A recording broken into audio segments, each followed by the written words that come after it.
बिस्मिल्लाहिर्रहमानिर्रहीम, अस्सलाम वालेकुम। प्रोग्राम इनसाइड द न्यूज़ के साथ मैं हूं आपका मेज़बान मुख्तार अहमद। रोज़ाना की बुनियाद पर हम देख रहे हैं कि पूरे पाकिस्तान में सियासी तौर पर हलचल मची हुई है। वहीं दूसरी जानब देखते हैं, अब बॉर्डर के अगर पार देखें तो वहाँ पे भी हम देख रहे हैं कि सियासी तौर पर इस वक्त चहमा गोइयाँ नज़र आ रही हैं। ऐसे में हम देख रहे हैं कि जी जंग की सूरत हाल है। दूसरी जानब अहम जो पाकिस्तान का सबसे बड़ा एहसास जिसकी मैं आज बात करने चाह रहा हूँ, जहाँ पर हम देखते हैं कि पाक फौज ने कैम्ब्रियन पेट्रोल 2025 में गोल्ड मेडल जीत लिया है। वहीं आर्मी मश्क में 36 ममालिक की 137 टीमें शरीक हुई थी। वहीं कैम्ब्रिज पेट्रोल मश्क 3 से 13 अक्टूबर तक जारी रही और ये तमाम मश्कें बरतानिया में ही पाकिस्तान के लिए सबसे बड़ा एहसास है। वहीं दूसरी जानब हम देखते हैं कि पाक अफगान बॉर्डर की सूरत हाल, जहां पर आज दूसरे रोज भी इस पर कदगनी नजर आ रही है। पाक अफगान सरहद की बंदिश के बाइस आमदोरफ्त में मुतासिर हो रही है। वहीं दूसरी जानब देखते हैं कि मईशत के ऊपर एक बड़ा सवालिया निशान नजर आता है। ऐसे में तीसरी जानब देखते हैं कि अमरीकी सदर डोनाल्ड ट्रंप का बड़ा खिताब सामने आता है, जहां वो इसराइली पार्लियामेंट से खिताब करते हैं। खिताब करते हुए उनका यही कहना था कि आज मशरिक वस्ता में एक तारीखी सुबह तुलू हुई है। मजीद उन्होंने यह भी कहा कि अमेरिका मुश्किल वक्त में इसराइल के साथ खड़ा रहा है। ऐसे में उन्होंने कहा कि हमने शदीद मुश्किलात के बावजूद अपने कैदियों को रिहा करवाया। गजा के लोगों की तवज्जो अब तामीर नौ पर होनी चाहिए। तमाम तर सूरत हाल एक जानब नजर आ रही है। वहीं दूसरी जानब अगर हम बात करें कि इसराइली वजीर आजम के ऑफिस में नेतन्याहू जो मिस्र के इजलास के हवाले से बातचीत का सिलसिला भी रहा, जहां पर हम देखते हैं कि जी नेतन्याहू जो है वो शरीक भी नहीं हुए हैं। ये तमाम सूरत हाल एक जानब हमें आलमी सतह पर नजर आती है। वहीं दूसरे जानब अगर देखें तो पाकिस्तान की सियासत में केपीके में बड़ी हलचल नजर आती है। गवर्नर्स के इख्तियार के मामलात आते हैं, वहीं दूसरी जानब वजीर आला के इख्तियार के मामलात आते हैं। ऐसे में हलफ बर्दारी का मामला सामने आया। सुहेल आफरीदी को 90 जो अरकान हैं उन्होंने वोट दिए हैं, 90 वोट उनको मिले और वो मुंतखब भी हो गए। तो तमाम तो सूरत हाल एक जानब है। वहीं पूरे सिंध की अगर बात करें तो सिंध की सूरत हाल अब भी जो की तो है। वहीं हम देखते हैं कि मामलात अगर देखें, जहाँ पे हम शहरी निज़ाम देखें, तरक्याती मनसूबों की बातचीत करें तो एक तमाम तर एक सवालिया निशान बनता है। वहीं बातें होती हैं, सवालात होते हैं, जवाब दिए जाते हैं, मिलकर काम करने के लिए एक दूसरे को आमादा किया जाता है। अमल हिकमत अमली नजर नहीं आ रही। ऐसे में शहरी कराची में सबसे बड़ा एक सानिया जो कि गुज़िश्ता 21 तारीख को पेश आया, जहां हमने देखा कि 21 सितंबर की शाम जिस वक्त हमारे शहीद इम्तियाज मीर पर जो है वो हमला किया गया, कातिलाना हमला किया गया। 28 सितंबर को हमने देखा कि जी वो इस जहान फानी से कूच कर गए। ऐसे में तमाम तर सूरत हाल मंजर आम पर आई, जहां 8 दिन गुजर जाने के बाद भी हमने देखा कि जी तफ्तीशी इदारे अपने काम करते हुए नजर आए। लेकिन आज जो अहम इजलास देखा, जहां पर हमने देखा कि इम्तियाज मीर कत्ल केस पर पुलिस का आला सतही वफ्त मेट्रो वन न्यूज़ के दफ्तर पर आमद हुई। उनकी दफ्तर पहुंचने के बाद पुलिस वक्त उनके साथ मौजूद थी। फिर chairman metro one news Khalid Raeen के साथ उनकी मीटिंग भी रही, जहां डायरेक्टर मेट्रो वन न्यूज़ अमीर अली चांडियों समेत दीगर अफसरान भी मौजूद नजर आए। ऐसे में सूरत हाल ये दिखती है कि आज 20-21 दिन लगभग गुजर जाने के बावजूद तफ्तीश कहां तक पहुंची। ऐसे में इस वक्त हमें ज्वाइन कर चुके हैं चीफ क्राइम रिपोर्टर काशिफ नज़ीर से खुसूसी इस टॉपिक पर भी गुफ्तगू रहेगी। काशिफ नज़ीर, सबसे पहले तो वेलकम करेंगे अपने प्रोग्राम में। अस्सलाम वालेकुम सर। वालेकुम सलाम। काशिफ नज़ीर साहब, तमाम तर सूरत हाल देख रहे, शहरी कराची का अमन तबाह होता हुआ नजर आ रहा है। आम शहरी की इज्जत, आबरू और इसके साथ साथ अगर हम जान और माल की हिफाजत देखें तो हमें नज़र नहीं आती है। ऐसे में हमारे अपने साथी एंकर शहीद हो गए हैं, इम्तियाज़ मीर साहब, जिनके लिए एक आला सतही वफ्त का जो है वो एक मुलाकात भी हुई मेट्रो वन न्यूज़ के ऑफिस में की गई। क्या समझते हैं, क्या सिर्फ और सिर्फ बातचीत और ये जो तमाम मामला में तफ्तीश होती है, किसी तफ्तीश तक अमल रहेगा? फैमिली भी आई, उनके क्या मुतालबात थे? थोड़ी सी रोशनी डालिएगा इस पर। बहुत शुक्रिया मुख्तार, आपने आज मुझे अपने साथ शामिल किया और अपना वक्त दिया। मैं आपको बताऊं कि मैं आपको इस केस पे, चूँकि शुरू दिन से हम इस केस के ऊपर वर्क कर रहे हैं, तो मैं आपको इस केस के स्टार्ट पहलू से लेके चलता हूं ताकि आपको तमाम क्वेश्चंस क्लियर हो जाए। जाहिर सी बात है, एक हमारे हमारे प्रोग्राम का हिस्सा थे, चैनल का हिस्सा थे, यूँ समझ लें कि चैनल का एक अहम पार्ट थे और हमारे सीनियर भी थे। तो जाहिर सी बात है, हम तो खुद भी बहुत ज़्यादा इस चीज़ से गमज़दा हैं और हम खुद भी इस पर बहुत ज़्यादा तफ्तीश कर रहे हैं ताकि किसी तरीके से मंतकी अंजाम तक पहुँचा जा सके। जिस वक्त ये इंसिडेंट पेश आया, ये ऑफिस से निकले थे और बाकायदा मुल्ज़िमान इनकी रैकी कर रहे थे, इनके आने जाने की टाइमिंग नोट्स की हुई थी। चूँकि मैं आपको बताऊं, अहम जिस वक्त इन्हें टारगेट किया गया, अहम इशू क्या था कि ये पूरा वीक मेट्रो में नहीं होते थे। हफ्ते में 2 से 3 दिन मेट्रो में आते थे और वो हफ्ते में 2 से 3 दिन मेट्रो में इनके आने और जाने के बाकायदा तौर पर रैकी करके नोट किए गए थे। जिस वक्त ये मेट्रो से निकले हैं अपने सगे भाई के हमरा, यहाँ से निकले हैं उन्होंने रूट लिया है शारे फैसल वाला। शारे फैसल से जब ये जैसे ही पहुंचे, उस दिन क्रिकेट का मैच चल रहा था। क्रिकेट के मैच पर पुलिस की तरफ से बहुत सख्त पाबंदी लगाई गई थी कि हवाई फायरिंग नहीं होनी। जैसे ही मैच मंतकी अंजाम को पहुंचाए, ऐसा लगता है कि मुल्जिमान उस वक्त के इंतजार में थे। मैं आपको मेन टारगेट का टाइम बता रहा हूं, चूंकि इससे पहले किसी और सड़क पे भी इन्हें टारगेट किया जा सकता था, किसी दूसरे मुकाम पर भी गोलियों का निशाना बनाया जा सकता था, लेकिन उस मुकाम पर गोलियों का निशाना बनाना, यानी मलीर के काला बोर्ड के उस मुकाम पर, इट मीन्स कि ये प्लान था कि जैसे ही शहर में हवाई फायरिंग का सिनेरियो जनरेट होगा, उस हवाई फायरिंग की आड़ में जो है वो फायरिंग यहां पर की जाएगी। इसी तरीके से जैसे ही शहर में हवाई फायरिंग स्टार्ट हुई है, उसी फौरी तौर पर इम्तियाज मीर पर भी उसी दौरान हमला कर दिया गया है।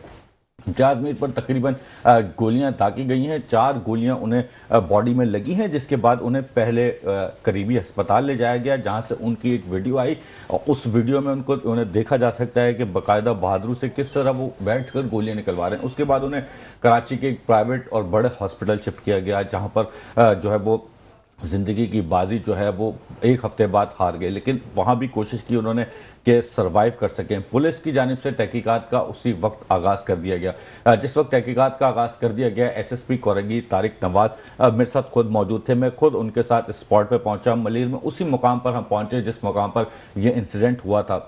वहां जाके लोगों से बातचीत की, लोगों के बयान लिए, लोगों से एक शहरी की जानिब से पहले, चूंकि उसकी उम्र इतनी ज्यादा नहीं थी, उसका स्टेटमेंट हुआ। फिर उसके सामने जिस जगह पर इंसिडेंट हुआ था उसके बिल्कुल रोड के अपोजिट एक रेस्टोरेंट था, वहां पर जाके एक दो के बयान कलमबंद किए गए। उस गाड़ी को तहवील में लिया गया, उस गाड़ी को फॉरेंसिक के लिए दिया गया।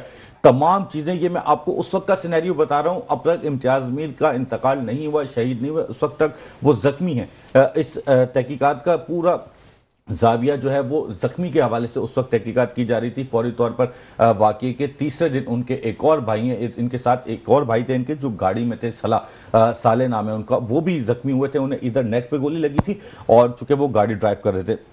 तकरीबन 3 दिन बाद वाकये का मुकदमा 324 के तहत दर्ज किया गया, क्योंकि उस वक्त इम्तियाज मीर जख्मी थे और डॉक्टर्स की जानिब से भी इस बात की तसल्ली दे दी गई थी कि इम्तियाज मीर की हालत इस वक्त खतरे से बाहर है। फिर इनकी फैमिली की जानिब से बताया गया कि इनकी जो है वो जो आबाई इलाका है इनका, वहाँ पर इनकी जो है वो एक मुलजिम है जिसका नाम उमर भंगर बताया था इसके भाई की जानिब से, कि उनसे उमर भंगर से इनके किसी मामले पर तनाज़ा चल रहा है। और उमर भंगर के ही बंदों को, जो इसका भाई था जख्मी जिसे नेक पे गोली लगी थी, उनका स्टेटमेंट भी है कि उन्होंने बाकायदा उन्हें वहाँ पर उनके बंदों को मैच किया था। उनको इस तरह कोई फायरिंग करने वाले मुल्जिमान की इस तरह से शक्ल दिखाई दी थी कि जैसे उनसे मुशाबा करती है। तो पुलिस की जानिब से फौरी तौर पर उमर भंगर वाले ग्रुप को जो है वो फोकस करना शुरू कर दिया गया और पुलिस को इन्फॉर्म कर दिया गया कि उमर भंगर वाला ग्रुप इसके पीछे मौजूद है। बहरहाल पुलिस की जानिब से 324 का मुकदमा दर्ज करने के बाद तफ्तीश शुरू कर दी गई। अब जब तफ्तीश के ऊपर हम पहुंचते हैं तो तफ्तीशी हुकाम की जानिब से इस 1 हफ्ते के दौरान, जिस दौरान वो हॉस्पिटल में एडमिट रहे, बहुत ज़्यादा स्लो काम किया गया। अगर उसमें तेज़ी दिखाई जाती तो शायद उस ग्रुप को, जिस ग्रुप को नॉमिनेट किया है, जिन 5 लोगों को FIR में नॉमिनेट किया है, उनकी उसी टाइम पे गिरफ्तारी मुमकिन होती। चूंकि वो यहाँ नहीं थे, वो थे जो है वो दूसरे शहर में, कराची में इंसिडेंट हुआ है और उनका ताल्लुक इंटीरियर सिंध से था और इंटीरियर सिंध के दूसरे शहर में थे। तो फौरी तौर पर पुलिस उनको कोई रिस्पांस नहीं कर पाई, जो कि इन्वेस्टिगेशन पुलिस का काम बनता था। बताइए आपका सवाल। अच्छा, दूसरी जानिब हम ये देख रहे हैं कि अब जो अहम पेशरफ सामने आए, जिसमें हमने देखा कि DIG ईस्ट फारूक लंजार और SSP कोरंगी तारिक नवाज तफ्तीशी जो पेशरफ उन्होंने आगे किया, तो आज उन्होंने क्या आगाही दी, क्योंकि उनकी फैमिली भी यहाँ मौजूद थी, फैमिली के अभी क्या मुतालबात हैं इस वक्त? देखिए, मैं आपको मुख्तार अगर उनकी फैमिली की बात करूं तो उनकी फैमिली की जानिब से इनका एक भाई है इम्तियाज अली जो शहीद हुआ है, दूसरा भाई है मोहम्मद रियाज अली जिनकी जानिब से मुकदमे का इंदराज करवाया गया है। अब वो मुकदमा 302 में दर्ज में शक्ल ले चुका है, कत्ल का मुकदमा हो चुका है और साथ ही साथ उनके कहने पर पुलिस ने 780 की सेक्शन भी ऐड की है। उनकी जानिब से उमर दराज को जो है उमर दराज को नामजद किया गया था, अहमद बंगश को नामजद किया गया था, आफ्ताब को नामजद किया गया था, मेहताब को नामजद किया गया था, इमरान अली को नामजद किया गया था और सदाकत अली उर्फ राजा भी इसमें शामिल था। ये तकरीबन 5 से 6 जो है वो मुल्जिमान थे जिन्हें नामजद किया गया था और बाकायदा तौर पर बताया गया था कि BDT-057 गाड़ी मेरान सफ़ेद रंग की जिसमें इम्तियाज मीर सवार थे, उसी के राउंड अबाउट जो फायरिंग करने वाले मुल्जिमान थे वो इन्हीं के बंदे थे, इन्हीं के प्लांट किए हुए बंदे थे। आज जब ऑफिस में DIG east, SSP Korangi Tariq Nawaz और SSP इन्वेस्टिगेशन कैस ये जब पहुंचे हैं तो उनकी फैमिली की जानिब से पहले तो उन्हें बाकायदा एहतजाज रिकॉर्ड किया गया। उनकी जानिब से एक प्रेस कॉन्फ्रेंस की गई जो है जामशोर में की गई, उसमें भी उनकी फैमिली की जानिब से जो है वो इन्वेस्टिगेशन पुलिस से इस बात का ज़रूर दावा किया गया कि मुल्जिमान आखिर अब तक क्यों गिरफ्तार नहीं हो सके। इसी बात का आज जवाब देने के लिए तमाम तर पुलिस ऑफिसर्स जो हैं वो मेट्रो 1 के ऑफिस पहुंचे हैं। पहुंचने के बाद उनकी फैमिली को यकीन दिलाने की कोशिश की है, यकीन दिलाया है कि जो मुल्जिमान हैं उन्हें जल्द कैफरे किरदार तक पहुंचाया जाएगा और उन्हें गिरफ्तार किया जाएगा।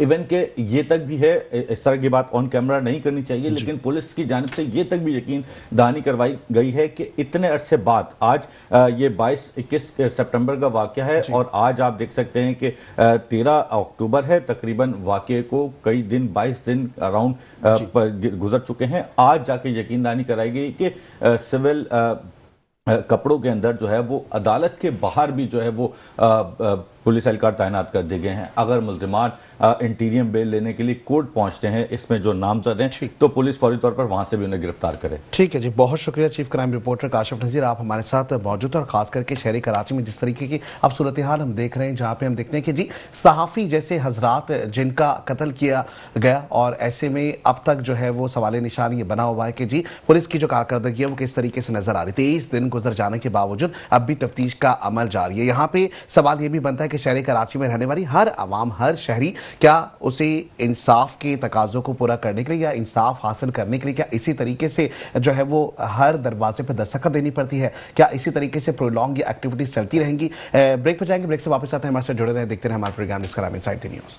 Welcome back to the show. और जैसे कि प्रोग्राम में हम बात कर रहे हैं शहरी कराची के हवाले से और जिस तरीके से हम देख रहे हैं कि जहां पर एक जानिब हमने देखा कि जी क्राइम सीन इस तरीके से बढ़ता हुआ नजर आ रहा है, दूसरी जानिब अगर बात करें सूबा सिंध के हवाले से, हम बात करें शहरी कराची के हवाले से, तो मनसूबों के लिए फीते तो काटे जा रहे होते हैं, लेकिन ऐसे में मुस्तकिल तौर पर मुकम्मल हिकमत अमली सामने नजर नहीं आती। प्रैक्टिकली तौर पर काम होता हुआ नजर आता है, लेकिन हम ये देखते हैं कि बड़ा प्रोलॉन्ग होता हुआ नजर आ रहा होता है। ऐसे में फिर जो है वो खामियां भी नजर आने लगती हैं। गुज़िश्ता रोज होने वाली प्रेस कॉन्फ्रेंस जिसमें वज़ीर बल्दियात मौजूद थे नासिर हुसैन शाह, जिनका यही कहना था कि जी तरक्याती काम और मंसूबे जो है वो किए जा रहे हैं, लेकिन ऐसे में उन्होंने माजरत की शहरी कराची की आवाम से कि जी बड़ा डिले हो रहा है, लोगों को तकालीफ हैं। उसके साथ साथ उन्होंने ये भी कहा कि जी मुश्तरका नाअहलियां हैं, अगर नाअहलियां हैं तो भाई मुस्ताफी क्यों नहीं हो जाते, और अगर नाअहल ही हैं तो फिर मुंतखब कैसे हो गए। ये तमाम तर सूरत हाल इस वक्त हमें नजर आ रही है। ऐसे में इस वक्त हमें ज्वाइन कर चुके हैं अली अकबर गुजर साहब, मौजूद है, नून लीग से इनका ताल्लुक है, वेलकम करेंगे अपने प्रोग्राम में। अस्सलाम वालेकुम सर।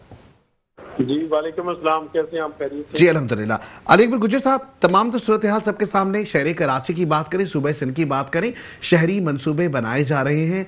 वहीं दूसरी जानिब अब वही वाली बात है कि कंपैरिजन में नहीं करना चाहूंगा क्योंकि सारी एक लाहौर है, फिर एक कराची है, शहर हैं सारे, पूरा पाकिस्तान हमारा है, तमाम शहर हमारे, लेकिन एक जगह अच्छा हमें तरक्याती काम नजर आ रहा है तो तारीफ भी की जा रही है, दूसरी जानिब हमें जो है वो सारे मंसूबे प्रोलॉन्ग नजर आते हैं वरना खामियां भी नजर आती हैं। तो सर क्या कहेंगे आप?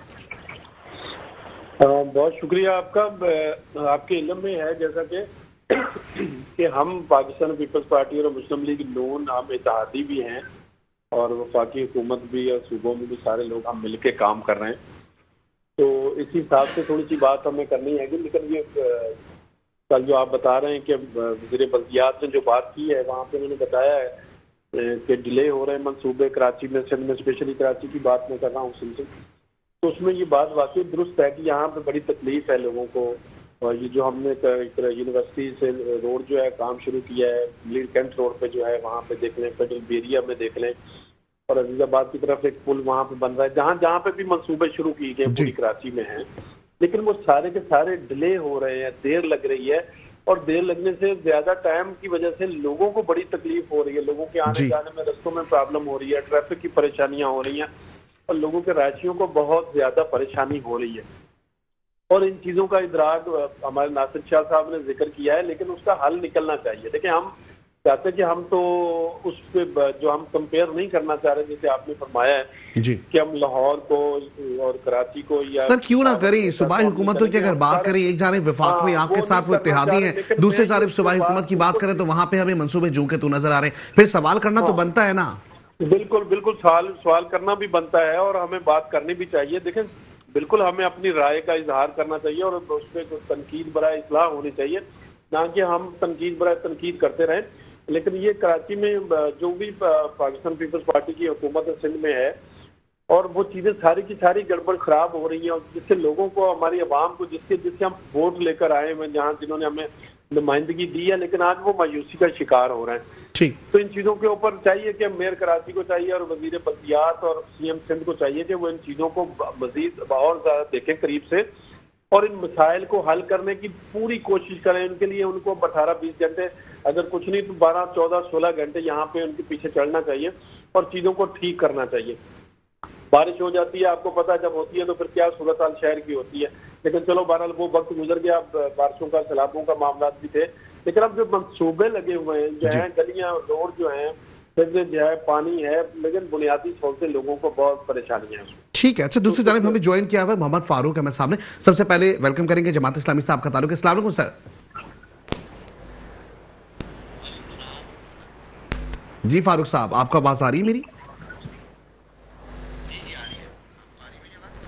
फारूक साहब, तमाम तरह सूरत हाल है। एक जानिब हम देख रहे हैं कि जी नून लीग के हमारे साथ रहनुमा भी मौजूद है, अकबर गुज्जर साहब, वो ये कहते हैं कि जी विफाक में हम इत्तेहादी भी हैं, तनकीद तो वो करें, लेकिन आप किस तरीके से देखते हैं तमाम मंसूबे हम देखें तो फीते काट दिए गए, काम होता हुआ नजर नहीं आ रहा है सर। बिस्मिल्लाहिर्रहमानिर्रहीम, बहुत शुक्रिया। देखें, ये बात तो सही है कि कराची के अंदर जो इंफ्रास्ट्रक्चर है हमारा, वो बिल्कुल तबाह है, और हमारे इस तबाहाली के अंदर अगर सूबाई हुकूमत को हम मोर्द इल्ज़ाम ना ठहराएं तो किसको ठहराएं। और क्योंकि देखें, सूबाई हुकूमत गुज़िश्ता 17 साल से तो यहाँ पर हुकूमत कर रही है ना पीपल्स पार्टी, और पिछले 2 साल से इनका मेयर है जो कराची के अंदर मैंडेट लेके नहीं आया था। उससे पहले वो 2 साल से जो है वो वही साहब मुर्तज़ा वहाब साहब कराची के में जो है वो एडमिनिस्ट्रेटर पे की सीट पर पराजमान थे। तो 4 साल से तो कराची के ऊपर भी पीपल्स पार्टी ही मौजूद है। तो कराची का असल में इशू क्या है? कराची का इशू तो ये है कि एक तो यहाँ का जो जायज हक है, जो फाइनेंशियल इसका हक है, वो इसको नहीं दिया जाता, और जब वो नहीं दिया जाएगा तो यकीनी तौर पे यहाँ का जो इंफ्रास्ट्रक्चर है वो ना ही जो है उसकी रेनोवेशन हो सकेगी। यहाँ जो थोड़ा बहुत बजट निकलता भी है, जो कराची का जायज हिस्सा है, वो नहीं मिलता, और वो हजारों अरब रुपए है जो कराची को मिलना चाहिए था। गुज़िश्ता पिछले 5 सालों की भी अगर मैं बात करूं तो 5 सालों के अंदर भी कराची को वो जायज हक नहीं मिला है। और जब जायज हक नहीं मिलेगा, जो यहाँ से हम देखें, यहाँ हमारा रेवेन्यू जनरेट होता है, यहाँ हम जो है वो लोगों को यहाँ टैक्स लेके भेजते हैं, लेकिन उसका हमें कोई रिवर्स में कोई पैसे नहीं मिलते, और जो थोड़ा बहुत भी मिलता है वो कहाँ जाता है? वो करप्शन की नजर हो जाता है। यानी यहीं पर इसी कराची के अंदर K4 मंसूबा सिर्फ इस वजह से नहीं मुकम्मल हो पा रहा कि उसको उसके लिए पैसे एलोकेट नहीं किए। उस पे ऑगमेंटेशन प्लान पे जो है वो सूबाई हुकूमत ने पैसे देने थे, पैसे एलोकेट ही नहीं हुए, काम ही मुकम्मल। मोहम्मद फारूक साहब, यहाँ K4 मंसूबे की आप बात कर रहे हैं, मुझे ये बताइएगा कि हम एक जानिब देखते हैं कि जब सूबाई मंसूबों की बात आती है और वहां पे फिर विफाक का मामला आ जाता है, एक जानिब ये कहते हैं कि विफाक से फंड नहीं मिल रहा, दूसरी जानिब विफाक में अगर हुकूमत देखे तो वहां पे इत्तेहादी भी हैं, तो ये दो तरफा, दो मेयारी बात नहीं है पीपल्स पार्टी की। वफाक अगर ये कोई कहे ना, और पंजाब में हुकूमत दूसरी है और सूबे सिंध में हुकूमत दूसरी है, तो ये दूसरी नहीं है, एक ही हुकूमत है। ये PDM 2 है ना। देखिए, सदर इनका है, सेनेट के चेयरमैन इनका है, मुश्तरका इन्होंने जो है वो टिकट दिए आपस में, वोट दिए आपस में। ये शहबाज शरीफ साहब को इनसे पूछे ना पीपल्स पार्टी से कि इन्होंने किसको वोट दिए थे वजीर आजम के, ये इन्होंने सदर के वोट किससे लिए हैं? तो ये मुश्तरका हुकूमत है, ये सिर्फ आपस में लोगों को गुमराह करते हैं। वरना देखें, जो NFC 18वीं तरमीम के बाद जो एनएफसी अवार्ड जो सूबे को मिल रहा है वो पूरा मिल रहा है, जिसपे इन्होंने एग्री किया था। और जब ये एग्री करते हैं तो उसके बाद पीएफसी क्यों नहीं देते? ये मुनसिफाना तकसीम सूबे के अंदर क्यों नहीं करते हैं? जब ये नहीं करते हैं तो कराची को आबादी के लिहाज से, इसके रुतबे के लिहाज से इसका जायज हक नहीं मिलता। और जब जायज हक नहीं मिलता तो हमारे यहाँ के रोड टूटे हुए हैं। आज मैं ये कह रहा हूँ कि देखें, यहाँ का पैसा जो थोड़ा बहुत भी मिलता है वो कहाँ जाता है? वो करप्शन की नजर हो जाता है। एक रोड, जिस रोड के ऊपर 50 करोड़ रुपए सेंक्शन होते हैं, आप यकीन करें कि वो 50 करोड़ के 7-8 करोड़ रुपए लगते हैं, बाकी पैसे सब करप्शन की नजर हो जाते हैं। जहांगीर रोड आपने नाम सुना होगा, कराची के अंदर बड़ी मशहूर हो गई है और वो हर 3 महीने के बाद टूट जाती है। आपने नाता खान के पुल का हाल देखा है, नाता खान का पुल हर महीने में 2 दफा बनता है। यार क्या कर रहे हैं कराची वालों के साथ? ये रेड लाइन, एक तो रेड लाइन मुकम्मल नहीं कर रहे, और रेड लाइन के नतीजे के अंदर जो कराची जहनी कोफ्त का, अजियत का शिकार हो रहा है, वो एक अलग है। और सर, वजीर बल्दियात नासिर हुसैन शाह ने माजरत कर ली है। वो कह रहे हैं कि जी मंसूबे हम बना रहे हैं, माजरत भी चाह रहे हैं, नाअहलियां सबकी हैं, सबकी शामिल है, वही बात कह रहे हैं। कल उन्होंने मीडिया से टॉक भी किया। ठीक है, नहीं अगर वो देखें माजरत नहीं करें कराची के साथ, देखें वो कह रहे हैं हम सबकी नाअहलियां हैं, तो नाअहलियां तो क्या किया जाए? नहीं, हम सबकी नहीं, अपनी नाअहली माने ना, अपनी नाअहली माने। और खाली नाअहली नहीं है, देखें इसका हिसाब होना चाहिए ना। ऐसा तो नहीं है कि इन पिछले गुज़िश्ता दिनों में इन्होंने तरक्याती बजट को इस्तेमाल नहीं किया। तरक्याती बजट अगर इस्तेमाल किए तो ये बताया ना कि रेड लाइन का मंसूबा जो कुछ अरब रुपए का था, अब वो 1000 अरब से ऊपर कैसे पहुंच गया? डबल से ज्यादा, ट्रिपल से ज्यादा कैसे उसकी कॉस्ट आ गई? ग्रीन लाइन मंसूबा आपने क्यों नहीं मुकम्मल किया? आप करीमाबाद अंडरपास क्यों नहीं मुकम्मल करते? आप क्यों लोगों को, ये जो बसें हैं जो कराची को ट्रांसपोर्ट नहीं दे रहे, इलेक्ट्रिक ट्रेन, मेट्रो ट्रेन पूरे मुल्क में चल सकती है। कराची टैक्स देता है, ये कराची का जुर्म है, कराची को नहीं मिलता उसका हक। आप मैं सर, एक जानिब 56 अरब का मंसूबा हम देख रहे हैं, बनता है जी 56 अरब का एक मंसूबा है बनता है कराची का। मैं आपको बताऊं कि देखें कराची का से भी, पेशावर से भी, इस्लामाबाद से भी और लाहौर से भी क्यों नहीं करना चाहिए?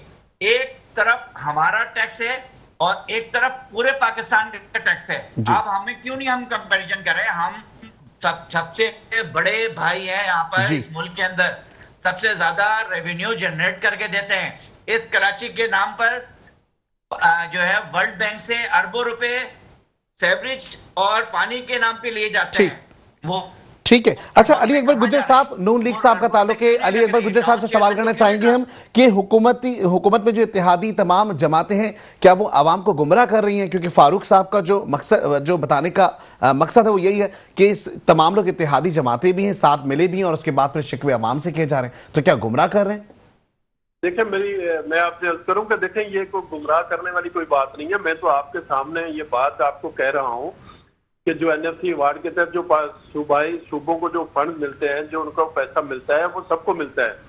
और सिंध के जो अपने सूबाई टैक्सेस हैं, जो यहाँ का रेवेन्यू इकट्ठा होता है, लोकल गवर्नमेंट का अपना रेवेन्यू है, ये सारे पैसे आते हैं। तो मेरा ख्याल है कि सिंध में सबसे ज्यादा पैसे होते हैं। पूरा सूबा सिंध है, जिसका एक शहर जो है वो पूरे पैसे देता है। सर, आप ये कह रहे हैं, लेकिन आपकी अगर लोगों की, जिम्मेदार लोगों की प्रायोरिटीज होगी, उनको चाहिए था कि ये कराची पे पैसा, सिंध का पैसा, तो कराची पे जो जो हमारे मसाइल है, लोगों के जो बुनियादी मसाइल जरूरियात है, तो उसको पूरा करना चाहिए। मैं ये आपके प्रोग्राम में कह रहा हूँ, गुमराह करने की बात, मैं कोई इस तरह की बात नहीं करना चाह रहा कि जी मैं किसी पे ब्लेम गेम करने की कोशिश करूँ। मैंने तो आपसे कहा कि हम इत्तेहादी हैं और बिल्कुल हम मानते हैं इस पे, और हम ये भी कहते हैं कि ये काम जो बुनियादी काम है कराची के, सिंध के पूरे के होने चाहिए। कराची सबसे अहम शहर है, सबसे बड़ा शहर है, सबसे ज्यादा कमा के देता है, सबसे ज्यादा रेवेन्यू देता है, तो पैसे भी इसके ऊपर सबसे ज्यादा हमें खर्च करने चाहिए ना। तो जो जिनकी जिम्मेदारी बनती है, जिनका काम है, जिनके पास टैक्स के पैसा जिनके पास पड़ा हुआ, उनको चाहिए कि वो कराची के मसाइल को सबसे पहले नंबर पे वो हल करें। अगर वो हल करने में नाकाम है, अगर वो इस चीज को, अपनी बातों को मानते हैं कि कहीं जगह पे नाअहलियां हैं, कोताहियां हैं, लापरवाहियां हैं, तो लेकिन इसकी जिम्मेदारी तो हम अपनी कौम के ऊपर या लोगों को तो उसकी तकलीफ नहीं दे सकते।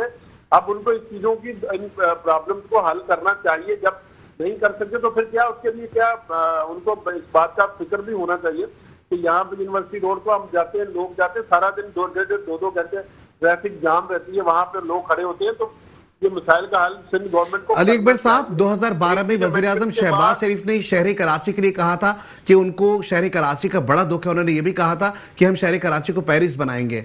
अभी तक K4 मंसूबा मुकम्मल नहीं हो सका है, खमियाजा अवाम भुगत रही है। तो ये क्या सूबाई जिम्मेदारी थी या विफाक की जिम्मेदारी थी K4 के लिए? मैं आपसे अर्ज करूं, देखिए K4 की बात नहीं है, मैं तो कराची की बात करता हूं। देखिए हमने तो जब से पाकिस्तान बना तो हमने सारे प्रोजेक्ट, मेगा प्रोजेक्ट तो पाकिस्तान मुस्लिम लीग नून ने ही दिए हैं। यहाँ पे K4 का मंसूबा हमने उस वक्त जब शुरू किया था तो 25 अरब रुपए का था। हमने 12.5 अरब रुपए वफाक में जो देने थे वो हमने सिंध गवर्नमेंट को दे दिए थे। अगर किसी उन्होंने डिले टैक्सेस की, उनको डिले करके उसको लिंगर ऑन किया, तो इसमें हमारी तो कोई कुताही नहीं है। हमने तो लियारी एक्सप्रेस में जो था उसको कंप्लीट करके अरबों रुपए लगा के दे दिया। कराची हैदराबाद मोटरवे हमने बना के दे दिया था। आपने ग्रीन लाइन तो बना के दी, आपको बीच में थोड़ा काम रह गया था, लेकिन वो उसको कंप्लीट करके दिया है। और यहाँ बाकी भी अगर बिन कासिम से लेकर थर पार्कर तक चले जाएंगे तो ये भी रोड हमने कंप्लीट करके दिया। आपको अंडरपास बना के दिए हैं, ओवरहेड ब्रिज यहाँ से ग्रीन लाइन के साथ जाते हुए बना के दिए हैं। और कराची इतना बड़ा शहर है जिसके साथ हमारे पास जो फायर ब्रिगेड की गाड़ियां नहीं थी जो हमने दी थी, स्नारकल नहीं था, वो भी हमने मुस्लिम लीग नून ने कराची को दिए थे। लेकिन वो पेरिस बनाने की जो बात आप कह रहे हैं कि हमारे पास तो नुमाइंदगी, हमारे कौमी असम्बली की सीटें हमने नहीं जीती, कराची वालों ने हमें वोट नहीं दिए, तो उसके बावजूद भी हमने काम किया है। जब तक कराची के लोग ये फैसला करने के लिए फैसला नहीं करेंगे, अपने छोटी सोच में रहेंगे, छोटे छोटे मामला में उलझे रहेंगे और उसी जुबान बेस पे ये सुबाइयत या किसी भी प्रॉब्लम का शिकार रहेंगे, तो फिर यही कुछ होता रहेगा। इंशाल्लाह मुस्लिम लीग नून ने तो जब भी आई है, बावजूद इसके कि हमें यहाँ पे इतनी बड़ी तादाद में वोट दें, तो हमने तो काम करके दिखाया है। और आज भी पीपल्स पार्टी से हम कहते हैं, उनसे सीएम साहब से कहते हैं कि उनको तवज्जो देनी चाहिए और लोगों के मसाइल हल करने चाहिए, फर्स्ट प्रायोरिटी पे हल करना चाहिए। ठीक है, मोहम्मद फारूक अहमद साहब, आप भी हमारे साथ मौजूद हैं, तमाम तर गुफ्तगू आप भी सुन रहे हैं, क्या कहेंगे सर? जी मोहम्मद फारूक साहब। जी नहीं, आप देखें बात इनकी सही है। जरा देखें K4 मंसूबा, आ रही आवाज? जी जी बिल्कुल। मेरी आवाज आ रही है आपको? जी जी बिल्कुल आ रही है, आप कहिए। K4 मंसूबा देखें, इन्होंने मुकम्मल करना था वफाक ने, और वफाक ने पैसे जारी करने थे। देखें वफाक से बाकी पैसे जो ले सकते हैं सुबह, तो ये K4 कराची वालों के लिए, इसलिए कराची जो है वो मंसूबा नहीं, पैसे नहीं मांग सकते। क्यों नहीं मांगते हैं पैसे? तो इनको इन्होंने ही लेके आना है ना, ये अपोजिशन पार्टियां तो लेके नहीं आएंगी, ये कोalition तो इन्हीं की है। तो K4 के अलावा जो आगे का काम है, जो ऑगमेंटेशन प्लान की जो लाइनें बेचनी है, उसके काम को कौन करेगा? इसलिए जरूरी है कि जो है वो इसमें आप पीपल्स पार्टी का ये हक जरूरी बनता है, उन्होंने इस काम को पूरा करना है। और मैं समझता हूं कि कराची का इस वक्त जो भी हाल है, जो तबाह हाल है, अगर ये कहते हैं बहुत तरक्की याफ्ता है, तो उसकी भी पीपल्स पार्टी को क्रेडिट लेना चाहिए। और अगर ये बहुत तबाह हाल है, और यकीनी तौर पे तबाह हाल है, सबको मालूम है कि कराची का हाल क्या किया। ठीक है, अच्छा दूसरी जानिब हमें इस वक्त ज्वाइन किया इजाजुल हक साहब ने, MQ पाकिस्तान से आपका ताल्लुक है। अस्सलाम वालेकुम सर। इजाजुल हक साहब, तमाम तर सूरत हाल हम देख रहे हैं, शहरी कराची की मंसूबे बनाए जा रहे हैं, मंसूबे के बाद फीते काटे जाते हैं, लेकिन हमें अमली तौर पर हतमी शक्ल नजर नहीं आ रही है। ऐसे में हम दूसरी जानिब देखते हैं कि गुज़िश्ता रोज एक मीडिया टॉक भी की गई और वज़ीर बल्दियात की जानिब से माजरत भी की गई। फिर उन्होंने ये भी कहा कि मुश्तरका नाअहलियाँ हैं। तो आप सबकी मिला के कोई मुश्तरका नाअहली है? 17 सालों से सूबे में क्या हुकूमत मुश्तरका चल रही है मुसलसल। बल्दियाती निज़ाम जो है वो पिछले 4.5 सालों से, कि 2.5 से 3 साल जो है वो मुर्तज़ा वहाब साहब इस शहर के नाज़िम आला और मेयर कराची रहे हैं, और 2 से 2.5 साल एडमिनिस्ट्रेटर कराची रहे हैं। क्या मुश्तरका थे? क्या उनका ताल्लुक पाकिस्तान पीपल्स पार्टी से नहीं है? मैं ये समझता हूँ इससे बड़ा मजाक, और वो कहते हैं ना कि मुझे बोलना नहीं चाहिए, मजबूरन कहना पड़ रहा है कि ये बेवकूफ बनाने की कोशिश है सरासर। और कराची शहर की जो आवाम है, बल्कि मुझे ये कह लेना चाहिए कि पूरे सिंध की जो आवाम है अल्हम्दुलिल्लाह वो बहुत बाशऊर है, इनकी इस तरह की बातों में नहीं आएगी। ये आपने एक बात कह दी, उसको मैं कंटिन्यू कर देता हूँ कि फीते कट जाते हैं लेकिन तकमील तक नहीं पहुंचती और काम मुकम्मल नहीं होता। भाई मुकम्मल हो जाता है। आपके सामने शाह भुट्टो है, जिस नाम से ये खा रहे हैं, पी रहे हैं, लूट रहे हैं पूरे सिंध को, पूरे कराची को, उस नाम से एक शाहराह भुट्टो बनती है और वो शाहराह भुट्टो एक बारिश की मार होती है और वो बह जाती है। और उसके बाद 60 से 65 अरब रुपए का ये प्रोजेक्ट था, वो डूब गया। और उसके बाद ये भी तकमील तक पहुंचा जो हब केनाल है, और हब केनाल 14 अरब रुपए का प्रोजेक्ट था, वो भी डूब गया, वो भी बह गया, तबाह हो गया वो भी। और इसके अलावा एक तरफ जो है वो पंजाब की चीफ मिनिस्टर साहिबा है, वो 45 दिनों में जो है वो ओवरहेड ब्रिज, अंडर बाईपासेस बना के तैयार कर देती है। और यहाँ पे करीमाबाद में एक अंडर बाईपास बन रहा है जिसका बनने का कोई तुक नहीं बनता, वो साल से फंस के रह जाता है। और दूसरा रेड लाइन बस सर्विस है, उसका प्रोजेक्ट आपने देख लिया यूनिवर्सिटी रोड पे, जिससे पूरा कराची शहर तहस नहस होके रह गया है, पूरे कराची डिस्टर्ब होके रह गया है। ये मजाक कर रहे हैं ये लोग। वजीर बल्दियात साहब जो है वो बड़े अच्छी शख्सियत के मालिक है। मैं हैरान उनकी बात सुन के। मुश्तरका गलती, क्या मुश्तरका गलती है भाई, क्या मुश्तरका गलती है यहाँ पे कराची शहर में? जो तबाही पाकिस्तान पीपल्स पार्टी की हुकूमत ने पिछले 17 साल मुतवातर हुकूमत और बिला शिरकत गैर हुकूमत के अंदर तबाही मचाई है, क्या ये मुश्तरका तबाही है? शर्म आनी चाहिए इनको कहने से पहले इस तरह की बातें। और इसके अलावा जो पैसे इन्होंने पिछले 17 सालों के अंदर 22,000 अरब रुपए खर्च किए हैं, उनको तो एक एक पैसे का हिसाब देना चाहिए। क्या मुश्तरका किसी और को भी दिया है इन्होंने 22,000 अरब रुपए? मैं तो हैरान और परेशान हूं इनकी बात सुनकर। और मेयर कराची साहब सिवाय कराची के शहरियों से मजाक करने के अलावा कुछ भी नहीं कर रहे हैं। पिछले 4 सालों के अंदर कोई ऐसा प्रोजेक्ट बता दे, कराची शहर, कराची के शहरी बूंद बूंद पानी के लिए तरस रहे हैं, कोई एक प्रोजेक्ट बता दे कराची के शहरियों के लिए जिन्होंने इन्होंने कोई काम किया हो, इन्होंने कोई फैसिलिटेट किया हो। एक तरफ तो दावे किए जाते हैं, दूसरी तरफ जो साल से डीले का शिकार है K4 का मंसूबा, वफाक भी उसके अंदर काम कर रहा है। यकीनन बहुत सारी गलतियां और कोताहियां मौजूद हैं, लेकिन जो ऑगमेंटेशन का काम है जो सूबाई हुकूमत ने करना है, मेयर कराची साहब बड़े बड़े दावे तो कर लेते हैं, लेकिन ऑगमेंटेशन का काम अभी तक शुरू नहीं हो सका है। किसकी गलती है? क्या ये भी मुश्तरका गलती है? मैं तो समझता हूं कि सरासर जो हुकूमत की नाअहली है, बल्दियाती हुकूमत की नाअहली है, सूबाई हुकूमत की नाअहली है। खुदारा इस शहर का जान छोड़े। वो जो मशवरे आप हमें दिया करते थे कि अगर कुछ नहीं कर सकते तो आप इस्तीफा दे दें, अब मैं रिटर्न लौटा कर मशवरा दे रहा हूं कि खुदारा इस शहर की जान छोड़े, क्योंकि ये इस शहर से वाबस्ता सिर्फ सिंध नहीं है, इस शहर के शहरी नहीं है, पूरा पाकिस्तान इस शहर। ठीक है, बहुत शुक्रिया। इजाजुल हक MQM पाकिस्तान साहब का ताल्लुक था, आपका मौक़िफ़ भी सामने आ गया। वहीं अली अकबर गुज्जर साहब नून लीग साहब का ताल्लुक था, मोहम्मद फारूक अहमद साहब जमात इस्लामी साहब का ताल्लुक था। आपका बहुत शुक्रिया कि आप हमारे प्रोग्राम में रहे। काशिफ नज़ीर साहब आप भी हमारे साथ मौजूद रहे थे। सूरत हाल इसी तरीके से नजर आती है कि शहर कराची में प्रोजेक्ट बनाने के लिए मनसूबों का आगाज किया जाता है, तकमील नहीं हो पाती, और ऐसे में जो मनसूबे फेल हो जाते हैं या जिन मनसूबों के लिए आवाम आवाज उठाती है तो उसका जो नुकसान का खमियाजा है उसे कौन भुगतेगा। आज के प्रोग्राम में इतना ही। जिंदगी और हालात ने दिया साथ, तो इंशाल्लाह होगी आपसे कल फिर मुलाकात। अपना ख्याल रखिएगा। खुदा हाफिज।